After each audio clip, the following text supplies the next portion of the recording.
Iran deal کے قریب ابن ہرمز کھولنے کا امکان، مشرقی وسطی میں امریکی جنگ طاقت میں خطرناک اضافہ، ٹرمپ کے فیصلے اور بیانات عالمی سیاست کو ہلا رہے ہیں۔ بھارت پر سخت حملہ، پاکستان میں احتجاج اور اخراجات پر سوالات۔ آج کی 6 بڑی خبریں گہرے تجزیے کے ساتھ۔ السلام علیکم ناظرین، میں ہوں سکندر اور آپ دیکھ رہے ہیں ایچ پی نیٹ ورک۔ ناظرین، اگر چینل کو ابھی تک سبسکرائب نہیں کیا تو سب سے پہلے سبسکرائب کریں اور آپ کے لیے ایسی اپڈیٹ ہم لاتے رہیں گے۔ تو سب سے پہلے بات کرتے ہیں ایران اور امریکہ کے درمیان اس اہم پیش رفت کی جو آنے والے دنوں میں پوری دنیا کی معیشت اور سیکیورٹی کو متاثر کر سکتی ہے۔ امریکی صدر ٹرمپ نے واضح کیا ہے کہ وہ ایران کے ساتھ جلد بازی میں کوئی معاہدہ نہیں کریں گے، بلکہ ایک ایسا مستقل معاہدہ چاہتے ہیں جو طویل عرصے تک قائم رہے۔ انہوں نے یہ بھی کہا کہ جیسے ہی ڈیل جو ہے نا طے پاتی ہے، ابن ہرمز کو جو ہے نا کھول دیا جائے گا، جو عالمی تیل کی سپلائی کی سب سے بڑی اہم گزرگاہ ہے۔ انہوں نے ایران کی معیشت کو کمزور قرار دیا اور دعویٰ کیا ہے کہ ایران اندرونی انتشار کا شکار ہے۔ ساتھ ہی یہ بھی کہا کہ امریکہ ایران کی عسکری طاقت کو بہت کم وقت میں ختم کرنے کی صلاحیت رکھتا ہے، مگر ایٹمی ہتھیار استعمال نہیں کرے گا۔ یہ بیان دراصل 2 رخ رکھتا ہے۔ پہلا رخ دباؤ، یعنی امریکہ ایران کو یہ پیغام دے رہا ہے کہ وہ معاشی اور عسکری طور پر برتر ہے تاکہ مذاکرات میں برتری حاصل کرے۔ دوسرا رخ کنٹرولڈ امن۔ امریکہ جنگ نہیں چاہتا بلکہ ایسی ڈیل چاہتا ہے جس میں ایران محدود ہو جائے، خاص طور پر اس کے پاس جو ہے نا ایٹمی اور علاقائی اثر و رسوخ کے حوالے سے۔ لیکن یہاں ایک بڑا سوال یہ ہے، اگر ایران نے یہ شرائط قبول نہ کی تو کیا ہوگا؟ پھر یہی صورتحال جنگ کی طرف جو ہے نا وہ بھی جا سکتی ہے، اور اگر ابن ہرمز بند رہتی ہے تو دنیا بھر میں تیل کی قیمتیں آسمان کو چھو سکتی ہے، جس کا اثر براہ راست پاکستان جیسے ممالک پر پڑے گا۔ اب اسی تناظر میں دوسری خبر اور بھی جو ہے نا زیادہ اہم ہو جاتی ہے۔ امریکہ کا ایک اور طیارہ برادرہ بحری بیڑا جو ہے نا مشرقی وسطی میں جو ہے نا وہ پہنچ گیا ہے، جس کے بعد خطے میں امریکی جنگی جہازوں کی تعداد 3 ہو گئی ہے۔ یہ بحری بیڑا صرف دفاعی کے لیے نہیں ہوتے، یہ موبائل وار بیس ہوتے ہیں جو کسی بھی وقت حملہ کر سکتے ہیں۔ اب تجزیہ یہاں پر جو ہے نا بہت واضح ہے، یہ صرف احتیاط نہیں بلکہ پریشر بلڈ اپ ہے۔ امریکہ ایک طرف مذاکرات کی بات کر رہا ہے اور دوسری طرف جو ہے نا وہ اپنی فوجی طاقت جو ہے نا وہ بڑھا رہا ہے۔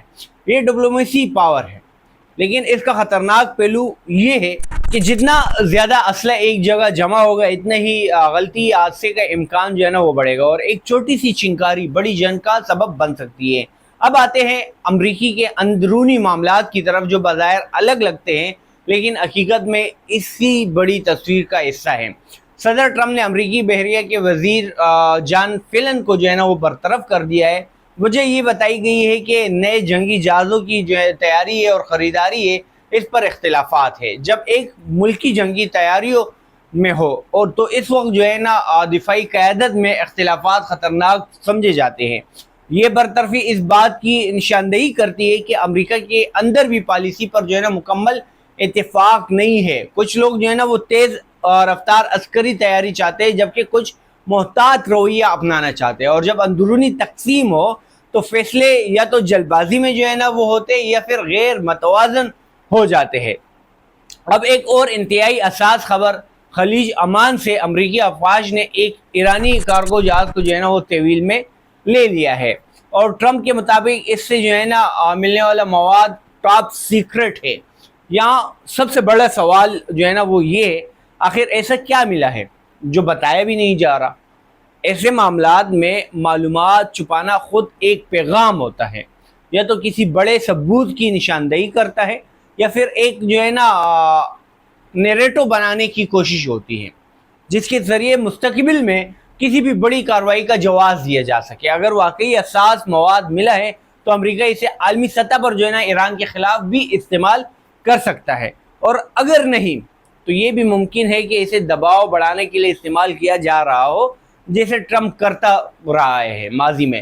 اب چلتے ہیں ایک ایسے بیان کی طرف جس نے سفارتی دنیا میں جو ہے نا بھوچال پیدا کر دیا ہے۔ ٹرمپ نے بھارت کو جہنم کا گڑھا قرار دے دیا ہے۔ یہ بیان صرف ایک جذباتی جو ہے نا جملہ نہیں ہے، یہ ایک مکمل سفارتی جو ہے نا وہ سگنل ہے۔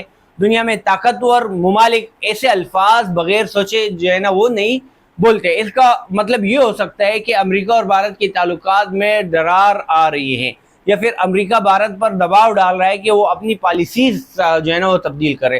مودی حکومت پہلے ہی جو ہے نا انسانی حقوق اور انتہا پسند پالیسیوں پر تنقید کا سامنا کر رہی ہے، اور اب یہ بیان اس کے عالمی ساکھ کو مزید متاثر کر سکتا ہے. پاکستان کے لیے یہاں ایک موقع بھی ہے کہ وہ اپنی سفارتی جو پوزیشن ہے اس کو مضبوط کرے، لیکن شرط یہ ہے کہ ہم خود اندرونی طور پر مستحکم ہو.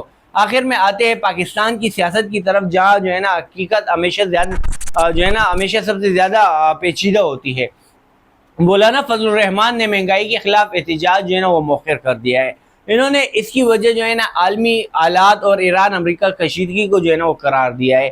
یہ فیصلہ جو ہے نا جو جروئی طور پر درست بھی ہو سکتا ہے کیونکہ خطے میں واقعی غیر یقینی صورتحال ہے، لیکن حقیقت یہ بھی ہے کہ عوام کے مسائل کسی عالمی جنگ کا انتظار نہیں کرتے. مہنگائی، بجلی، روزگار، یہ سب مسائل اپنی جگہ موجود ہوتے ہیں اور بڑھ رہے ہیں. اس لیے کہ نا جو ہے نا وہ زیادہ درست ہوگا کہ احتجاج کو روکا گیا ہے، ختم نہیں کیا گیا. اور اب وہ خبر جو براہ راست عوام کے احساسات کے ساتھ جو ہے نا وہ جڑی ہوتی ہے. خیبر پختونخوا کے وزیر اعلیٰ کے ہیلی کاپٹر سفر پر 8,40,000 روپے خرچ کیے گئے. کہا یہ گیا ہے کہ یہ رقم پارٹی فنڈ سے ادا کی گئی ہے، لیکن یہاں اصل مسئلہ قانونی نہیں اخلاقی ہے.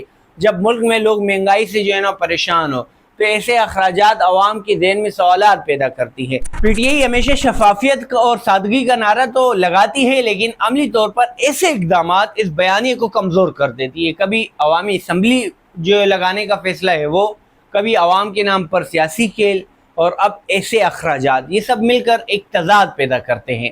اگر واقعی تبدیلی کا دعویٰ ہے تو پھر معیار بھی مختلف ہونا چاہیے. جہاں پر آپ اپنے ہیلی کاپٹر پر جو ہے نا اتنے 8,40,000 روپے لگا رہے ہیں، اسمبلی پر آپ 20 لاکھ روپے لگا رہے ہیں، یہ پیسے آپ عوام پر لگا سکتے ہیں، عوام کے مسائل پر لگا سکتے ہیں، لیکن نہیں، ایسا کبھی بھی نظر نہیں آیا. تو ناظرین، آج کی خبریں صرف واقعات نہیں بلکہ بڑے فیصلوں کی جھلک ہے. دنیا کی ایک جو ہے نا وہ ایک نازک موڑ پر کڑی ہے، اور پاکستان کو بھی اپنے فیصلے بہت سوچ سمجھ کر جو ہے نا وہ کرنے ہوں گے. آپ کی رائے اس سب میں کیا ہے؟ کمنٹ میں ضرور بتائیں، اور اگر ویڈیو پسند آتی ہے تو ویڈیو کو لائک کریں، چینل کو سبسکرائب کریں تاکہ آپ ہر بڑی خبر سے جو ہے نا وہ باخبر رہے. میں ہوں سکندر اور آپ دیکھ رہے ہیں ایچ پی نیٹ ورک. انشاءاللہ ملیں گے اگلی دفعہ، جب تک کے لیے اللہ حافظ. Thank you so much.